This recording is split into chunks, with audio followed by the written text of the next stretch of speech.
Okay, let's talk about a donkey today. But not just any donkey, a special donkey, a donkey that talked. Yup, you heard that right, a donkey. Now, some of you might be thinking, wait, that's crazy. Donkeys don't talk. Well, hold on to your hats, folks, because in today's Bible story, that's exactly what happens. We're talking about the incredible tale of Balaam and his talking donkey from Numbers 22:21 to 35. It's a story that might seem a little wacky on the surface, but trust me, there's a whole lot more here than meets the eye. So grab a snack, settle in, and get ready for an adventure that will keep you on the edge of your seat. So let's dive into the story of Balaam and his talking donkey. In those days, the Israelites were journeying from one place to another. They were moving along and they had just come out of Egypt and they were wandering in the desert. They weren't just taking a leisurely stroll.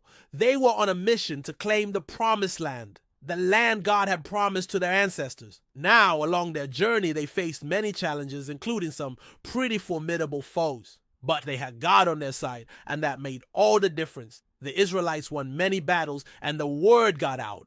Word got back to King Balak of the Moabites, and he was, to put it mildly, not happy. The Israelites were causing quite a stir in the region. Balak had seen what they were capable of, and he knew if he didn't do something, his own people could be next. So he decided to take action, and he called for the help of a man named Balaam, a man who was known for his ability to curse people. Now, Balaam wasn't just your average run-of-the-mill curse giver. He was a seer, a prophet, kind of like a fortune teller, except he dealt in curses rather than fortunes. So Balak sent some messengers to Balaam with a proposition. He wanted Balaam to curse the Israelites and basically send them packing. He offered Balaam a hefty sum of money, power, and prestige. And let's be honest, that's a pretty sweet deal. Who wouldn't want some extra cash, some power, and a fancy title? But Balaam wasn't interested. Not for all the gold in the world would he defy God's will. So he told the king's messengers to beat it. They went back to Balak empty-handed, or should I say curse-free. But Balak wasn't done. He wasn't going to let a little thing like divine prohibition stand in his way. So he sent another group of messengers to Balaam, this time with an even bigger offer. It was too good to refuse. More money, more power, and a chance to make history. But Balaam remained steadfast.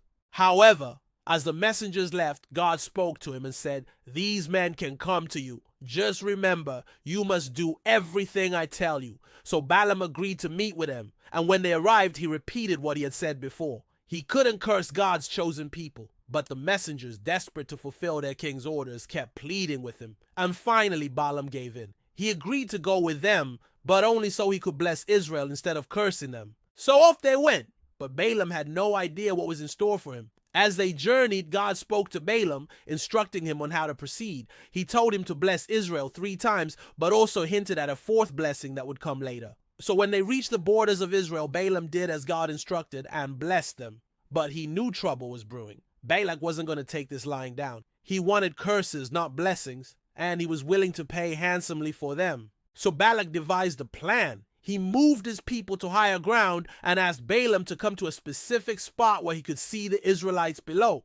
From this vantage point, Balak thought he'd be able to get the curses he wanted. Once again, Balaam obliged, but he knew exactly what he needed to do. He blessed Israel once again, but this time, God added something new to his words. He predicted that a star would rise from Jacob, a ruler from Israel, and a horn would sprout from that same ruler, signifying strength and leadership. After that prophecy, Balak was furious. His plans were failing, and he was ready to blow. He wanted to kill Balaam, but Balaam wasn't worried. He trusted in God's protection. Meanwhile, after the 3rd blessing, God instructed Balaam to return home. But Balaam, blinded by greed, refused to listen. He thought he could still make a fortune by sneaking in and cursing Israel when they weren't looking. So he set out on his journey home, accompanied by 2 of his servants and a donkey. But God had other plans. As they traveled, God spoke to Balaam, telling him to stop where he was. So he did. Then suddenly an angel of the Lord stood in his path, sword drawn, ready to strike. But Balaam was too focused on his mission to notice. He sent his servants ahead to scout the area, but they came back with the same news: the road was blocked. So Balaam decided to move on, hoping to find another way around. But wherever he went, the angel was there, blocking his path. Finally, Balaam realized what was happening. He had gone too far. He questioned the donkey, and she explained that she had seen the angel and had been avoiding him. But when she couldn't escape, the angel touched her with his sword, making her immobile. Then God opened Balaam's eyes. He saw the angel and fell to his knees. The angel reprimanded Balaam for his actions, stating that he had been a hindrance to God's plan. Balaam realized the error of his ways. He admitted his sin and asked for forgiveness. The angel gave him another chance, warning him to only say the words the angel gave him, and with that, Balaam was free to go. So he returned to Balak, who was eager to hear the curses he had been waiting for. But much to Balak's dismay, Balaam delivered another blessing. God had given him words of encouragement and praise for the Israelites. And that's what he had to share. It was everything Balak didn't want to hear. When Balaam finished, Balak was beside himself. His plans had failed and he had nothing to show for it. But Balaam had learned a valuable lesson. Greed and disobedience would lead him astray.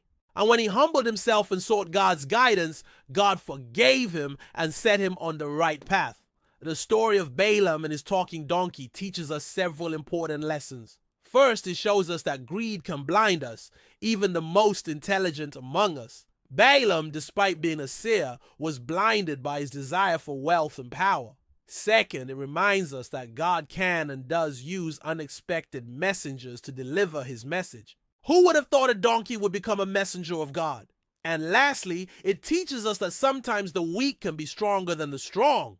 The donkey, though lowly and simple, was able to see what Balaam, the mighty prophet, could not.